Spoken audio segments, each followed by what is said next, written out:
again, dear moms. You made it. Welcome to episode 37 of Doing Things on Purpose, the podcast that empowers women to take charge of their time, health, relationships, and money by doing things on purpose. I'm your host, Suri, a self-love and self-empowerment coach for moms and caregivers, passionate about helping you change the status quo so you can start taking care of you first, before and while you take care of others too. So let's start today with a quick breathing exercise, which is called the 478. And this is something that you can always come back to regulate your nervous system by focusing on your breath with longer out breaths to activate your rest and digest system. So we're going to be breathing in to the count of 4, holding to the count of 7, and breathing out to the count of 8. So just breathe normally, and let's just breathe out first together. And breathe in. 2, 3, 4. Hold. 2, 3, 4, 5, 6, 7. And out. 2, 3, 4, 5, 6, 7, 8. In. 2, 3, 4. Hold. 2, 3, 4, 5, 6, 7. And out. 2, 3, 4, 5, 6, 7, 8. And last time, in. 2, 3, 4. Hold. 2, 3, 4, 5, 6, 7. Out. 2, 3, 4, 5, 6, 7, 8. Now just let your breath return to normal. This might not work for everyone, but it's something that you can try and play with. And if you forget, just remember it's about breathing in and then breathing out with a longer out breath. That activates the parasympathetic or rest and digest system in your brain. Okay, so let's get started with today's episode, which is about staying grounded through the holidays. Last week, I attended a beautiful talk by Coulter Long on thriving through the holidays, organized by Care for Caregivers, which is financially supported by the Canadian Ministry of Health. I'm so grateful that I could join the call, and I want to share some of my takeaways from that call. Because I'm sure a lot of you, whether you're caring for your family or you are also working in a caregiving profession, you're feeling the end of the year as a time of higher stress. And so any message that I can help spread to support you during this time, I think is so important.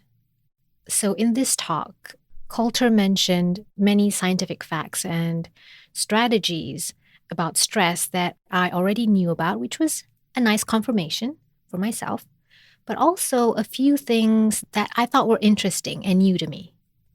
So here are 3 of my key takeaways and some extra bonus tips if you're somebody who's needing support during this festive season. Just as a baseline, let's first normalize the idea of stress.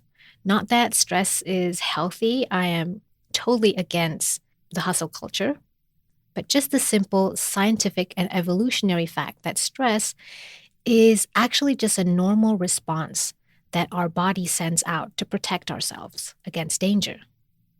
So the first thing I want you to do is not to stress about your stress. There's nothing wrong with you. Your body is just giving you a signal, telling you, hey, pay attention.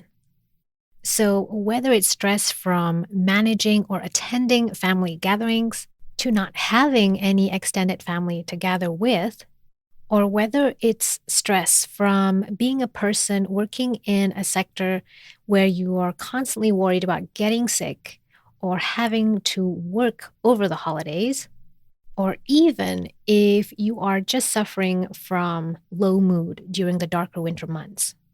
Know that there is support, and different people respond differently to stress. Sometimes the same person can respond differently to different types of stress.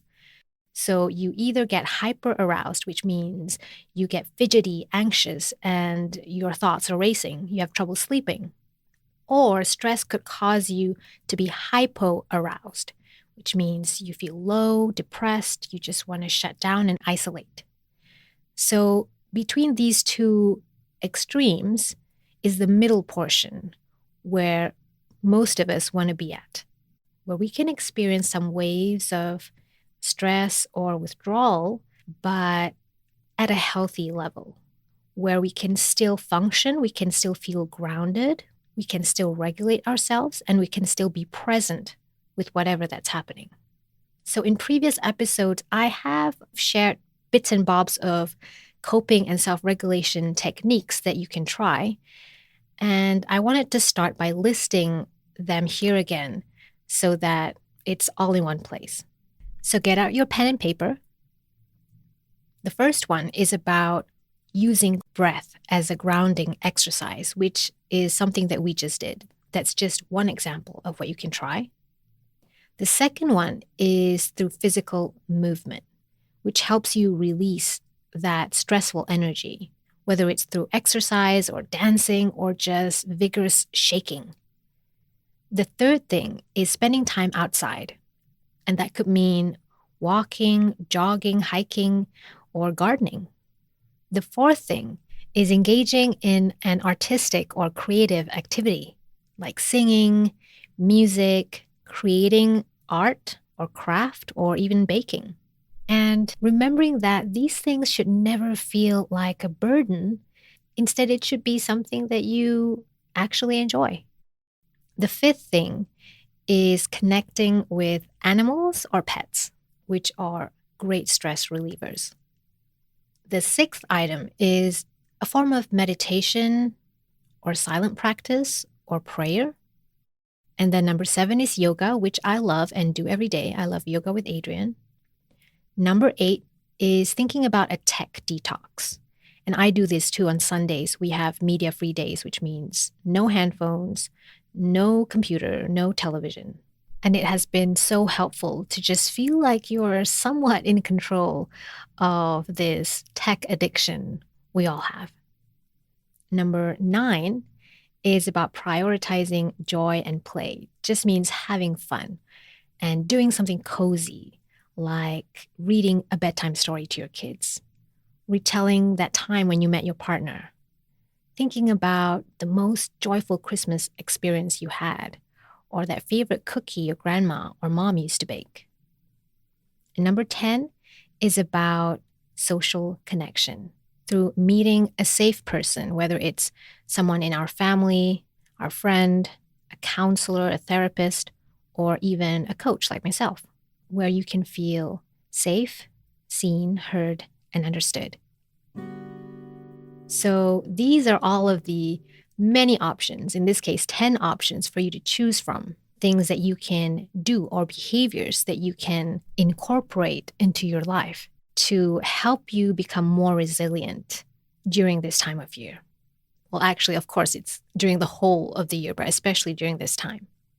And so my first tip is just asking yourself, if you're overwhelmed, what is the one thing I want to practice from this whole list over this holiday season? Just one. And if you already are doing some of these things and you're wanting an upgrade, what else can you add?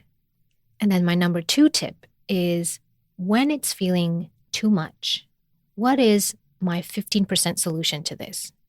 That means when I can't get to the yoga studio, what's my 15% solution or 15% effort? Does it mean that I do yoga at home? Does it mean instead of hiking, I just do a walk around the block? Does it mean that instead of meditating for 20 to 30 minutes, I'm just going to do 5 minutes?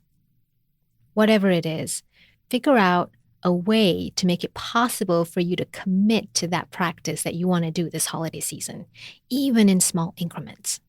This is really key, so you don't give yourself any excuse to put your needs aside, okay? And then the final tip is a mindset tip, which is about releasing stress and worry that you actually don't have to carry. It's about focusing on your circle of control. And what does that mean, right? Your circle of control is basically you, because you are the only thing you can control. Your actions, your choices, what you say yes and no to, how you respond to somebody, the words that you use, the thoughts that you choose to believe. By the way, you don't have to believe all the thoughts that come up in your head. And then, of course, how you choose to take care or not take care of yourself. And lastly, that growth and learning piece. How interested are you in improving this part of your life or any parts of your life? So that's already a lot of pieces, a lot of things for you to take care of. And all of these things are things you're allowed to focus on and to worry about. Everything else is something you can let go of. Everything else is not in your circle of control. Some of it may be in your circle of influence, like your family or your children, but they're not in your circle of control. And if you've been taught or conditioned to believe otherwise, you're just setting yourself up for a lifetime of frustration and worry. So things out of your circle of control are your partner's or your kids' or any other person's opinions, actions, or their decisions. External events like how the economy will turn out, or the weather, or even when you or your kids get sick. And of course, you are not in control of the past or the future. You can't change the past and you can't predict the future. You can plan for it, but then you have to just let go, right? You just do your best. I think the key is just to see things as plainly as they are so that we can start to let go of stressing too much over these things. Because our energy, your energy, is needed and better spent elsewhere within your circle of control. And guess what? That also then positively affects the things around you. So I hope this has helped. And for those of you dealing with trauma, Coulter Long mentioned something I thought was very interesting. His experience supporting people as a registered clinical counselor was to think about handling old wounds and trauma only when you find yourself in a stable place in either your self-care, your work, or your relationships. The more areas, the better. Because if you're not doing okay in any of these areas, deciding to tackle trauma at the same time can feel like adding fuel to the fire. So you want to be kind and gentle with yourself. So to recap, if you're needing support to stay grounded this holiday season, do these 3 things. Number 1 is to ask yourself, what is that one self-care practice that I want to do to support myself over this holiday season?